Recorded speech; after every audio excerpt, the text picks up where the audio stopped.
अंतिम सत्य क्या है? बहुत सारे विचारक आए, उन्होंने अपना जवाब दिया, सभी के जवाब अलग-अलग एक-दूसरे से मेल नहीं खाते और जब वो जवाब एक-दूसरे से मेल नहीं खाता, तो मैं यहाँ मान के चलता हूँ कि उन जवाबों में दम ही नहीं। वो बिल्कुल उनकी कल्पना के अलावा, उनके अनुभव के अलावा और कुछ नहीं। थ्योरी तो होना चाहिए न्यूटन जो दिया गुरुत्वाकर्षण का, उस तरह का, ये सार्वभौमिक हो, सभी वैज्ञानिक एक मत पे आके खड़े हो जाए कि हाँ, ये कुछ है, जिसे हम मान सकते हैं, जिसे किसी भी देश के लोग मान सकते हैं। पर अंतिम सत्य जो चीज़ है, इसका विचार आपको हर एक दार्शनिक से अलग-अलग मिलेगा। उनके विचार एक-दूसरे से मेल नहीं खाएँगे। कुछ और बोल रहा है, कोई और कुछ बोल रहा है, मैं कुछ और बोलूँगा, तो इसमें भी ऐड हो जाएगा एक नया चीज़। पर जब लोगों के अनुभव, विचार अलग-अलग हो, तो आपको उसे मानना नहीं चाहिए। शायद ये कोई अनुभव करने वाली चीज़ हो, तभी तो अलग-अलग हो रहा है, क्योंकि लोगों के अनुभव अलग-अलग होते हैं। अंतिम जब किसी चीज़ का अंत हो जाए, जिसके पार जा पाना मुश्किल हो अ, या नहीं जा सकते उस चीज़ के पार, तब वो चीज़ अंतिम कहलाता है। और सत्य क्या है? सत्य तो हर चीज़ जिसे आप पर्सीव करते हो और साथ ही साथ जो आपके बगल में खड़ा लोग है, वो भी उस चीज़ को उस प्रकार से ही देखता है, वो सत्य कहलाता है। जैसे कि सिक्का हो गया, जैसे कि पर्वत हो गए, नाले हो गए, वर्षा हो गई, पानी हो गई, आसमान में टिका हुआ सन हो गया, मून हो गया, जुपिटर, सैटर्न और भी बहुत। आप जिस चीज़ को भी देख रहे हैं, वो हर चीज़ ही सत्य है। आप जिस चीज़ को भी महसूस कर सकते हो, जिसे नहीं देख सकते, किसी मशीन की सहायता से भी आप देख सकते हो, तो वो सत्य ही कहलाएगा। पर अंतिम सत्य जैसा जो आप ढूँढ रहे हो, क्या वो वैसा कुछ होता भी है या बस एक मानसिक कसरत के अलावा और कुछ नहीं ये चीज़? क्योंकि विचार अलग-अलग होते हैं। सत्य मेरे पास नोट है 100 का, उससे केला आएगा। 50 केला तो आ ही जाएगा।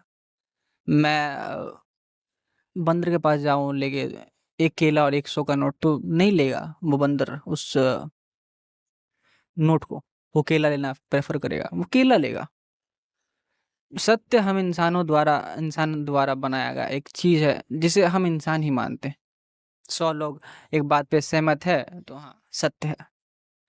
पर सत्य तो यूनिवर्सल होना चाहिए, हर जीव के लिए वैसा होना चाहिए। पर हम इंसान के पास एक चेतना है, हम पैटर्न को अच्छे से देखते हैं, हम रिपीट करते हैं उन चीज़ों को और हमें लगता है कि हम खोज लेंगे किसी दिन सत्य को भी। तो सत्य अंतिम सत्य क्या, मैं तो कहता हूँ अंतिम झूठ भी कुछ नहीं होता। हम एक फिनोमेना है, जो इस अपार यूनिवर्स के एक छोटे से बिंदु के एक छोटे से डॉट पे है हम इंसान।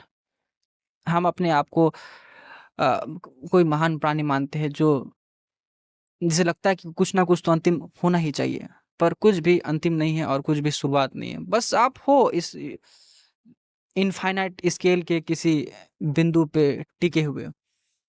कोई अंतिम सत्य नहीं, कोई अंतिम झूठ नहीं। आप क्या करोगे अंतिम सत्य का? हाँ, क्या करोगे? उस पे शहद लाके चाटोगे उसे? अगर किसी दिन मिल गया तो? अगर वो सत्य इंसान के किसी काम का नहीं ना, तो इंसान उस सत्य को फेंक देगा किसी कूड़े पे। अंतिम सत्य मैं बोलूँ 42 है, तो क्या कर लोगे आप? 42 का करोगे क्या आप? बताओ मुझे। अंतिम सत्य 42 क्या करोगे? मुझे लगता है कि इंसान कुत्ता जैसा है। जोकर का एक डायलॉग है कि मैं वो कुत्ता हूँ जो गाड़ी के पीछे बस इसलिए भागता है कि वो भागता है। अगर किसी दिन गाड़ी को पकड़ लिया तो उसका करूँगा क्या मुझे नहीं पता। सेम टू सेम इंसान में भी ये नियम लागू होता है। अंतिम सत्य क्या अंतिम तुम्हें मिल जाए तो क्या करें? इंसान को अगर उससे किसी चीज़ की प्राप्ति नहीं, उसे फेंक देगा।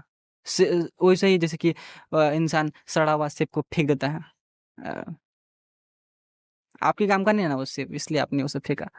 देखना 10 दिन बाद जाके वहाँ कीड़ा तैरेगा। किसी के काम का है। इंसान के अगर काम का वो अंतिम सत्य नहीं, तो वो उसे फेंक देगा। अहंकार है हम अपना, पर मैं नहीं मानता कि मुझ में और किसी पानी की बूँद में कोई ख़ासा अंतर है। मुझ में या सूरज में कोई ख़ासा अंतर है। मुझ में रेत के कण में कुछ ख़ासा अंतर है। हम एक ही है। आप अपने आप को उन निर्जीव वस्तुओं से ज़्यादा सुपीरियर मानते हो। मानना चाहिए, क्योंकि मेरे अंदर चेतना है, पर ये अहंकार भी है कि वो मुझसे अलग है। क्यों मानते हो? क्योंकि तुम उसे पर्सीव कर रहे हो, तुम देख सकते हो कि पानी है वो सूरज है। पर तुम उनसे ही बने हो और तुम उसे ही अपने से छोटे कहते हो। नेबुला से सूरज बना, सूरज से पृथ्वी, पृथ्वी में पानी था, पानी से हम बने, पर हम अलग हो गए और अब हम ढूंढने निकले हैं अंतिम सत्य को। क्या तुम्हें मिल जाएगा? तुम थ्री डायमेंशन में रहने वाले प्राणी हो। ग्रेविटी, स्पेस और टाइम तुम्हें बांध के रखता है। तुम क्या जान पाओगे कि असल में और क्या क्या चीज है जो हो सकती है, और जिन्हें चलाने वाला शायद कोई ना हो या शायद कोई हो। इस चीज को पता करने का कोई तरीका ही नहीं, क्योंकि तुम